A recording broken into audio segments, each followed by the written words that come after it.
이혜인 수녀님이 지은 작은 위로라는 시를 읽어드리겠습니다. 잔디밭에 쓰러진 분홍색 상사화를 보며 혼자서 울었어요.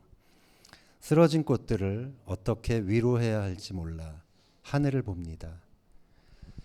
비에 젖은 꽃들도 위로해 주시고요. 아름다운 죄가 많아 가엾은 사람들도 더 많이 사랑해 주세요. 보고 싶은 하나님, 오늘은 하루 종일 꼼짝을 못하겠으니 어서 저를 일으켜 주십시오. 지혜의 웃음으로 저를 적셔 주십시오. 오늘 우리 주변에서 재난과 또 사고의 소식을 많이 듣게 됩니다. 위로받고 위로해야 할 일들이 더 많아지는 세상을 우리는 살아가고 있습니다. 유대력으로 오늘이 무슨 날인지 아세요? 오늘이 위로의 안식일입니다. 샤밧 나하무라고 위로의 메시지가 선포되는 그러한 안식일입니다. 지난주 우리가 티샵의 아부에 대해서 배웠습니다.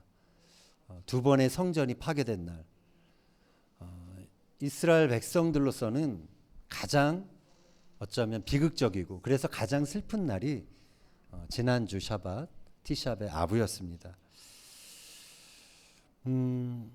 그래서 이 정말 슬픈 그 날을 지난주에 이제 기념하고 나서 이번 주부터는 이제 위로의 메시지를 듣는 그러한 시간입니다. 오늘 이제 이 샤밧부터 이제 로시아샤나 신년까지 7주가 남았거든요. 7주 동안 그 토라 포션의 그 선지서 부분 하프타라라고 합니다. 그 하프타라에는 계속해서 위로와 회복, 하나님이 위로해 주시고 앞으로 어떻게 회복시키실 것이다라는 그 메시지를 이제 이들이 매주마다 읽게 됩니다. 그 첫 번째 위로의 말씀이 하프타라 이사야서 40장에 나와 있는 말씀입니다. 같이 한번 읽겠습니다. 이사야 40장 1절 2절. 너희의 하나님이 이르시되 너희는 위로하라. 내 백성을 위로하라. 너희는 예루살렘의 마음에 닿도록 말하며 그곳에게 외치라. 그 노역의 때가 끝났고 그 죄악이 사함을 받았느니라. 여기서 보면 히브리어로 나하무, 암미 이렇게 시작합니다. 나하무는 위로하라라는 뜻이고요. 두 번 반복됩니다. 위로하라, 위로하라, 암미, 내 백성을. 이 유대인들이 왜 나하무가 두 번 반복됐는가? 그거를 성전이 두 번 파괴됐기 때문에, 우리가 큰 슬픔을 두 번 경험했기 때문에 이렇게 나하무 반복했다라고 그들은 그렇게 이 구절을 해석합니다. 여러분들은 힘들 때 누구를 통해서 위로를 받습니까? 또 무엇을 통해서 위로를 경험하십니까? 오늘은 이스라엘 백성들이 어떠한 위로를 통해 그 역사의 비극 속에서도 다시 일어서는 민족이 되었는지 함께 살펴보고자 합니다. 그래서 이 과정을 통해서 우리에게 진정한 위로의 근원은 무엇인지 함께 살펴보며 은혜를 나누는 시간 되고자 합니다. 이번 주 신명기 말씀 토라 포션은 모세의 기도로 시작이 됩니다. 신명기 3장 23절이야. 같이 읽겠습니다. 그때 내가 여호와께 간구하기를 주 여호와여 주께서 주의 크심과 주의 권능을 주의 종에게 나타내시기를 시작하셨사오니 천지간에 어떤 신이 능히 주께서 행하신 일 곧 주의 큰 능력으로 행하신 일같이 행할 수 있으리이까. 구하옵나니 나를 건너가게 하사 요단 저쪽에 있는 아름다운 땅 아름다운 산과 레바논을 보게 하옵소서 하되. 모세의 심정이 그대로 느껴지죠. 모세는 광야 40년 동안 온갖 어려움을 다 이겨내면서 이스라엘 백성들을 요단강 바로 앞까지 이제 인도했었습니다. 하나님이 그의 조상에게 약속하신 그 약속의 땅을 코앞에 두고서 모세가 얼마나 그곳에 자신도 들어가기를 원했을까요? 자, 그런데 모세는 그가 이렇게 간구했지만 거기에 따른 하나님의 반응을 그냥 담담히 이렇게 전합니다. 3장 26절 읽겠습니다. 여호와께서 너희 때문에 내게 진노하사 내 말을 듣지 아니하시고 내게 이르시기를 그만해도 족하니 이 일로 다시 내게 말하지 말라. 너무 슬프죠. 모세의 그 간절한 기도에 대한 하나님의 반응은 거절이었습니다. 모세가 얼마나 서운했을까요? 성경에서 슬픈 장면이 뭐 여러 가지 있지만 가장 슬픈 장면 중에 하나가 아닐까 하는 생각이 듭니다. 이 땅에 있는 이스라엘 사람들, 유대인들은 모세가 거절당한 이 이야기를 샤밧 나하무, 위로의 안식일에 읽게 됩니다. 자, 이 이야기가 어떻게 이들에게 위로가 될까요? 이번에 한국에 나갔을 때 장모님께서 저에게 질문을 하나 하셨어요.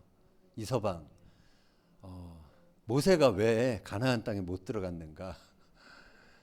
그렇게 질문했을 때 우리가 잘 아는 그 무리바 사건, 반석을 2번 쳐서 하나님의 영광을 드러내지 않았기 때문에 가나안 땅에 들어가지 못한다라고 선고받는 그 장면에 대해서 제가 말씀을 드렸습니다. 자, 그런데 이번 주 설교를 준비하면서 모세가 가나안 땅에 들어가지 못한 이유가 바로 이거 아닌가 하는 새로운 그 이유를 또 발견하게 되었습니다.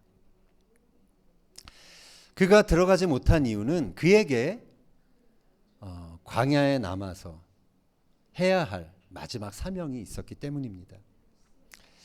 그 사명이 뭘까요? 1절, 4장 1절 한번 신명기 4장 1절 읽겠습니다. 이스라엘아, 이제 내가 너희에게 가르치는 규례와 법도를 듣고 준행하라. 그리하면 너희가 살 것이요 너희 조상의 하나님 여호와께서 너희에게 주시는 땅에 들어가서 그것을 얻게 되리라. 자, 여기서 이제라는 말, 거기에 좀 우리는 주목해야 합니다. 히브리어로 아타인데요. 이제부터는 그런 뜻입니다. 모세는 백성들에게 이렇게 말하고 있는 것입니다. 뭐냐면 내 기도가 거부되었으니 이제부터는 내가 너에게 가르치는 규례와 법도를 너희가 잘 들어야 한다. 이제 가나안 땅에 들어갈 가능성이 사라졌기 때문에 자신은 이곳에 남아서 이제 이들을 가르치는 그 사명에 전념해야 한다라는 것입니다.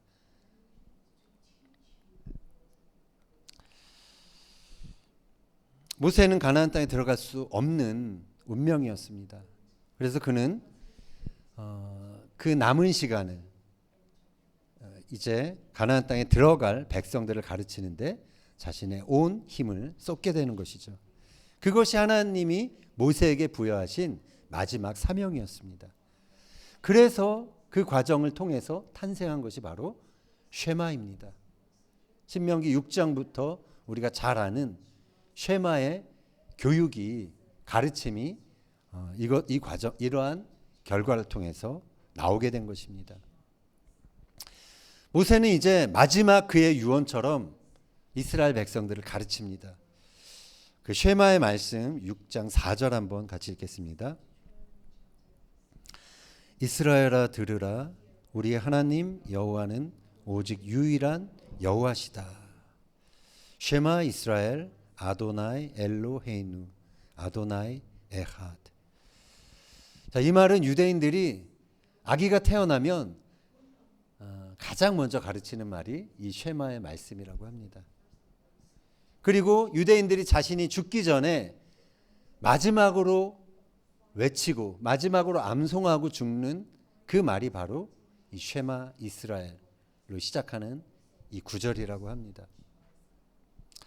유대인들은 그리고 지금도 매일 하루에 2번 아침과 저녁으로 이 쉐마의 기도 이것을 하면서 이 말씀을 암송합니다.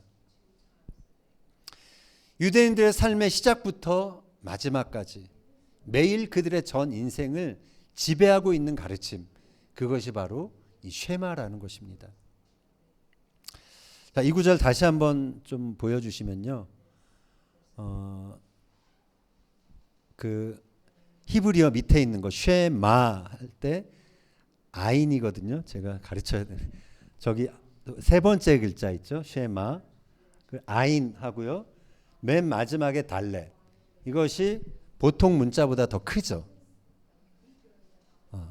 그래서 이 아인하고 달렛을 합치면 에드가 됩니다. 증거, 증인이라는 뜻입니다. 유대인의 존재 그 자체가 하나님이 유일하신 분이다라는 것을 믿는 그러한 존재라는 것이고, 그들의 존재 자체가 하나님을 증거하는 어떤 그러한 부르심이 있기 때문에 저 두 그 히브리 문자를 크게 해서 에드라고 그들이 기억하게 한 것입니다. 모세는 그가 가나안 땅에 들어갈 수 없었지만 오히려 그것 때문에 그 광야에서 마지막으로 유대인들에게 이 쉐마의 가르침을 정리해서 가르칠 수 있게 된 것입니다. 이후에 이제 이스라엘 역사를 통해서 성전이 파괴되고 사라지는 비극을 맞았지만 그 유대인들의 가슴 속에서는 이 쉐마의 교육이 남아 있었던 것이죠. 그래서 그들은 포로로 끌려가 살아가는 그곳에서도 이 쉐마의 말씀을 암송하며 위로를 얻을 수 있었던 것입니다. 그들이 포로로 끌려간 그곳에서도 하루 2번씩 이 말씀을 외쳤던 것이죠. 쉐마 이스라엘 아도나이 엘로헤이누 아도나이 에핫. 이스라엘아 들으라, 우리 하나님 여호와는 오직 유일한 여호와시다. 이것은 포로 중에서도 하나님은 여전히 그들의 유일하신 하나님이시라는 사실, 그리고 자신들은 그 하나님의 백성이라는 사실을 그렇게 믿음으로 고백한 선언이었던 것이죠. 위로하라라는 명령형 나하무는 나함이라는 동사에서 온 것입니다. 나함은 우리가 한숨을 쉬다 라는 그런 뜻입니다. 우리가 어떤 사람이 위로해 줄 때, 내가 큰 상실을 경험했을 때 다른 사람들이 내 상황과 처지를 듣고 옆에서 그냥 한숨 쉬어줄 때가 있잖아요. 그 모습을 보면서 우리는 위로를 얻는 것이죠. 그러나 우리는 사람을 통해서도 위로를 얻을 수 없을 때가 있습니다. 그럴 때 진정한 위로는 오직 하나님의 말씀을 통해서 오게 됩니다.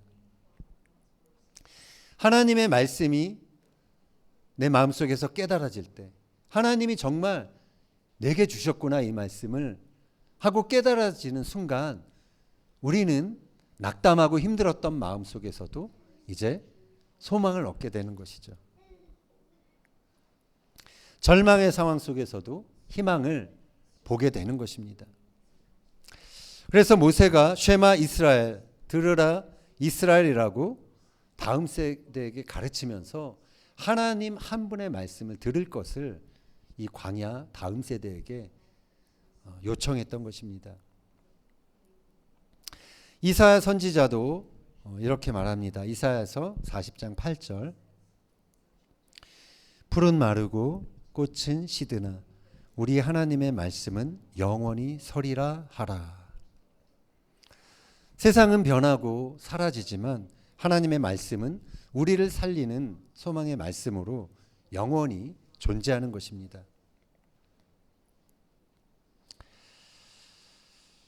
오늘도 세상은 번영과 성공을 위해서 계속해서 우상을 만들어내고 있습니다. 그래서 그렇기 때문에 세상 속에서 하나님 한 분을 내 인생의 주인으로 고백하고 그분의 말씀을 듣기를 구하는 것, 그것은 너무도 중요합니다. 세상 사람들이 외치고 말하는 그 음성을 따르는 것이 아니라 하나님 한 분의 음성을 듣고 따라가는 것이 너무도 중요한 것입니다. 풍요의 신 바알을 섬기는 가나안 땅에서 모세는 이스라엘 다음 세대들이 여호와가 유일한 신인 것을 고백하길 원했습니다. 왜냐하면 그 땅의 신인 바알이 그들의 갈망을 결코 채워줄 수 없다라는 것을 그가 알았기 때문입니다. 그리고 그 바알은 그 땅의 사람들이 만들어낸 우상에 불과하다라는 사실을 모세가 알았기 때문이죠. 지금 여러분들의 삶을 움직이는 것이 무엇입니까? 세상 사람들이 그들의 욕망을 따라 만들어내고 따라가고 섬기는 우상인지 아니면 하나님인지 우리는 우리 자신을 돌아봐야 합니다. 우리 인생에 하나님이 유일하신 분이라는 선포가 날마다 있어야 하는 것입니다. 그런 사람은 단지 축복을 받기 위해 하나님을 구하지 않습니다. 하나님이 나의 주인 되시는 삶을 살기 위해 그분의 말씀을 듣는 그런 삶을 선택하는 것입니다. 그리고 그 들음을 통해 세상이 줄 수 없는, 세상이 알 수 없는 그 위로를 얻게 되는 것입니다. 하나님의 말씀이 있는 자, 하나님의 말씀을 통해 위로를 받는 사람은 강합니다. 세상이 그를 흔들 수 없습니다. 왜냐하면 영원하신 하나님의 말씀이 그 안에 들어와 그를 붙잡고 있기 때문입니다. 예수님은 모든 계명 중에 첫째가 무엇이냐라고 질문하는 한 서기관의 질문에 이렇게 답하십니다. 마가복음 12장 29절 이하 같이 보겠습니다. 첫째는 이것이니 이스라엘아 들으라. 주 곧 우리 하나님은 유일한 주시라. 내 마음을 다하고 목숨을 다하고 뜻을 다하고 힘을 다하여 주 너의 하나님을 사랑하라 하신 것이요. 둘째는 이것이니 내 이웃을 내 자신과 같이 사랑하라 하신 것이라. 이보다 더 큰 계명이 없느니라. 예수님도 유대인이셨기 때문에 이 쉐마의 말씀을 잘 알고 계셨죠. 그래서 쉐마, 하나님 한 분이 유일하시고 그분을 사랑해야 한다. 이것이 가장 첫째 되는 계명이다라고 말씀하셨습니다. 그런데 예수님은 이 하나님을 사랑하라는 계명에 한 가지 더하시죠. 두 번째 계명으로 이웃을 사랑하라는 계명을 더하십니다. 이것은 레위기서에서 나오는 말씀이고요. 예수님이 그것을 인용하신 것입니다. 레위기 19장 18절 읽겠습니다. 원수를 갚지 말며 동포를 원망하지 말며 내 이웃 사랑하기를 내 자신과 같이 사랑하라. 나는 여호와니라. 하나님을 너희가 정말 사랑한다면 너희들 옆에 있는 사람들, 눈에 보이는 이웃을 너 자신처럼 사랑해야 한다라고 예수님이 말씀하신 것이죠. 하지만 우리는 사랑하기가 쉽지 않은 그런 세상을 살아가고 있습니다. 지금 한국 사회를 포함해서 이 세대를 상징하는 키워드 중에 하나는 각자 도생이라는 말입니다. 한번 띄워주세요. 각자 도생. 각자 살 길을 스스로 도모한다라는 뜻입니다. 코로나로 내일이 불안한 일상 속에서 사람들은 너도 나도 각자 살 길을 찾느라 이전보다 더욱 분주해졌습니다. 이 각자 도생은 본인만 살겠다는 이기적인 선택이 아니라 이제는 하나의 그냥 대세, 필연적인 흐름이 된 듯한 그런 느낌이 듭니다. 그러나 이러한 사회 속에서 사람들이 잃어버리고 사는 것이 있습니다. 그것은 하루하루의 위로입니다. 위로 없이 생존을 위해서 그저 던져진 채 하루하루를 살아가는 것이죠. 이러한 세상에서 위로의 근원이 되는 것은 이웃 사랑입니다. 이웃 사랑하기를 내 자신과 같이 사랑하는 사람들을 통해서 우리는 하나님의 사랑을 맛보게 되는 것이죠. 하나님이 주시는 위로를 그 사람을 통해서 경험하게 되는 것입니다. 그래서 세상에 사랑이 없어 각박해질수록 우리 자신은 오히려 그 속에서 사랑을 심고 위로를 줄 수 있는 그런 사람이 돼야 하는 것입니다. 사도 요한이 다음과 같이 우리를 도전합니다. 요한 1서 4장 10절 말씀 같이 보겠습니다. 사랑은 여기 있으니 우리가 하나님을 사랑한 것이 아니요 하나님이 우리를 사랑하사 우리 죄를 속하기 위하여 화목제물로 그 아들을 보내셨음이라. 사랑하는 자들아 하나님이 이같이 우리를 사랑하셨은즉 우리도 서로 사랑하는 것이 마땅하도다. 어느 때나 하나님을 본 사람이 없으되 만일 우리가 서로 사랑하면 하나님이 우리 안에 거하시고 그의 사랑이 우리 안에 온전히 이루어지느니라. 아멘. 옆에 있는 형제 자매를 사랑할 때 하나님이 우리 안에 거하신다라고 말하고 있습니다. 그의 사랑이 우리 안에 온전히 이루어질 때 우리는 사랑을 받는 사람뿐만 아니라 주고 있는 나 자신도 하나님이 주시는 위로를 얻게 되는 것입니다. 지금까지 위로의 근원이 무엇인지 살펴보았죠. 우리가 살펴본 그 위로의 근원 첫 번째는 하나님 자신 그리고 하나님이 주시는 말씀입니다. 그리고 위로의 근원이 되는 두 번째 근원은 이웃을 사랑하는 것입니다. 한 가지 더 간략하게 세 번째 위로의 근원은 살펴보고자 합니다. 마태복음 23장 38절 이하 같이 보겠습니다. 보라 너희 집이 황폐하여 버려진 바 되리라. 내가 너희에게 이르노니 이제부터 너희는 찬송하리로다. 주의 이름으로 오시는 이여 할 때까지 나를 보지 못하리라 하시니라.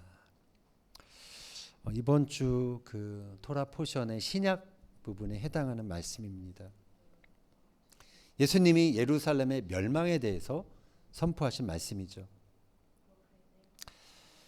자, 이 말씀의 어떤 맥락을 보면 유대인들이 메시아로 오신 예수님을 환영하며 바루카바 베쉐 마도나이 그렇게 환영하기 전까지 그들은 위로 없이 이 땅에 남겨지게 될 것이다 라는 그러한 말씀입니다.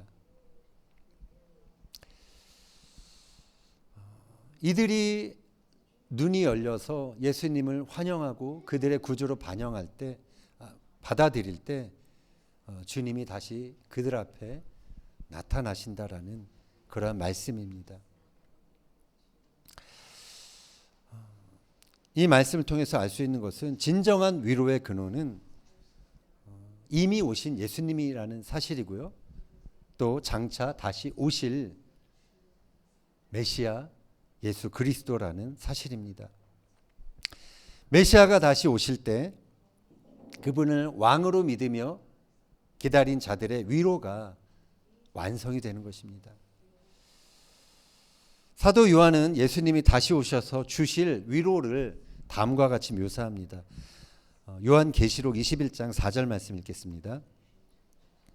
모든 눈물을 그 눈에서 닦아주시니 다시는 사망이 없고 애통하는 것이나 곡하는 것이나 아픈 것이 다시 있지 아니하리니 처음 것들이 다 지나갔음이로라. 우리는 이 세상에서 모든 위로를 다 경험할 수 없습니다.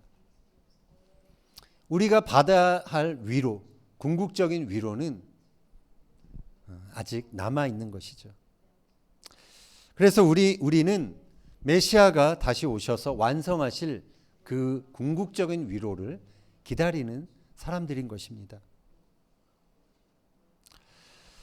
모세는 가나안에 들어갈 수 없었기에 쉐마의 가르침을 다음 세대들에게 남겼습니다. 그 내용은 하나님의 말씀을 들어야 너희가 그 땅에서도 죽지 않고 산다라는 것입니다. 가나안 땅에 들어간 다음 세대들은 이 모세의 존재가 없이 이제 그의 가르침, 쉐마의 말씀을 붙들면서 살았던 것이죠.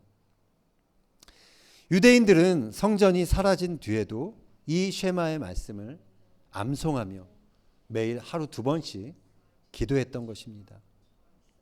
그래서 그들은 어려운 삶의 환경 속에서도 하나님의 말씀을 통해 하나님을 믿는 그 신앙 고백을 통해 그들 스스로 위로와 소망을 얻었던 것입니다. 그러한 하나님의 백성으로 살았던 것이죠. 여러분은 어디서 위로를 얻습니까? 여러분의 부모가 여러분의 신앙을 대신해 줄 수 없습니다. 교회가 여러분의 신앙을 보장해 줄 수 없습니다. 그러나 우리에겐 신앙의 선배들, 모세와 같은 사람이 남겨놓은 하나님의 말씀이 있습니다. 이 말씀이 저와 여러분에게 상황과 환경을 뛰어넘는 위로의 근원이 되길 바랍니다. 이 땅에 사는 동안 우리 옆에 있는 형제 자매들에게 하나님의 사랑을 나눔으로 하늘의 위로를 함께 경험하게 되는 우리 모두가 되기를 바랍니다.